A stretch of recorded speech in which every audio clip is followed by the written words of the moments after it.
In this lesson, we'll make the final adjustments necessary for rendering out our interior. So now that we have all of our lights set up and everything is pretty much ready to go, we can now start to focus our attention on just a few of these last-minute adjustments that we can make within the render settings. So looking at this, a few areas that we need to address, you can see we still have some pretty significant aliasing issues to deal with. And we also have some noise and some other blotchiness that's being caused by our irradiance particles. So let's first address the irradiance particles. Those will be a little bit easier to fix and a little less time-consuming as far as our renders are concerned. So let's go into the indirect lighting. Let's go ahead and click on that, scroll down, and we can adjust this in a couple of different places. If we go into our importans, we right now have this density set to 0.1, which is pretty good for preview quality, but when it comes to rendering out a final quality, you may want to consider increasing this a little bit more. So let's go ahead and take this density. In my case, I'll try something like 0.3, just for testing purposes. Let's also go down into the irradiance particles, and if you want to start to smooth out our results, we can start to increase the number of rays. So in my case, maybe take this from 256, maybe something a little bit closer to 500, just for, again, demonstration sake or for testing sake. So let's save that image for comparison and re-render.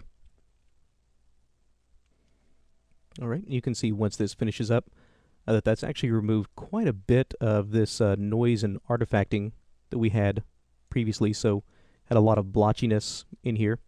And by starting to increase that, we can see that we're getting now a little bit more accurate sampling in here, and overall just a little bit better light distribution. Okay, very nice, but again, the settings that you wind up using for your particular scene may be completely different, so really keep that in mind. Now, looking at this, another area that we need to address is some of these aliasing artifacts that we have. Now, again, depending on your particular scene and your particular settings, your required values to fix up these aliasing artifacts may be completely different. But if we go into this quality tab, we by default have this adaptive sampling, and in my case, I have my max sample level set up to 2, which is pretty good for most situations, but you can see it's still nowhere close to what we would need in this particular instance.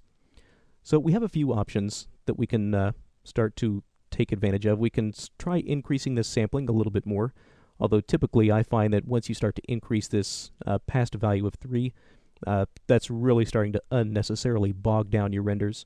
So typically I like to leave this at a value between 2 and 3. If we were to leave this at a little bit lower value, we could start to come in and drop down this aliasing contrast. This can start to do a much better job of starting to smooth out some of these aliasing issues with our sampling. So if we were to come in and drop this down, something like 0.02, and for this instance, I'll just come in here and just render out a quick little region. Again, I can save that image for comparison if I need to and just re-render that little portion. Okay, and then once that's done, we're to come in here and get a little bit closer. You can see a little bit of an improvement, but overall this is still pretty noisy. In my case, we still have a lot of unwanted aliasing in these areas. So at that point, what you may want to consider doing is adjusting this filter. By default, it's set to box, which is, again, pretty good for a lot of situations, but you may want to consider starting to increase this, maybe something like a triangle, Gaussian, Mitchell, or even all the way down to this Lanczos format. So typically, if you wind up having to take it all the way down to this Lanczos filtering, this will almost always fix up your aliasing issues, but keep in mind that this method is probably the slowest and will definitely start to increase your render times. So if we were to re-render that for comparison, alright, we can get in here and see that it's actually managed to fix this up a little bit better compared to what we had before. You see initially that was kind of blurred out and kind of softened up, but now this is actually looking a little bit better.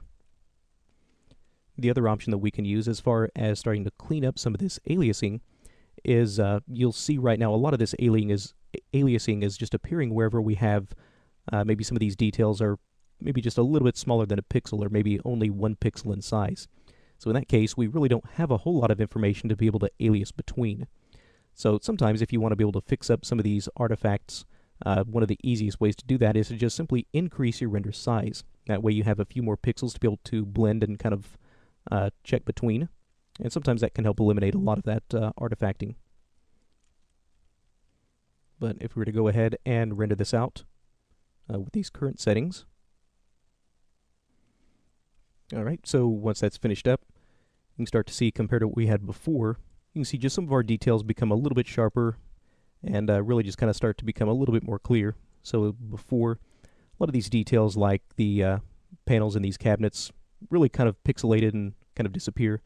But now with a little bit better sampling, all of a sudden, a lot of these little details start to become much more apparent.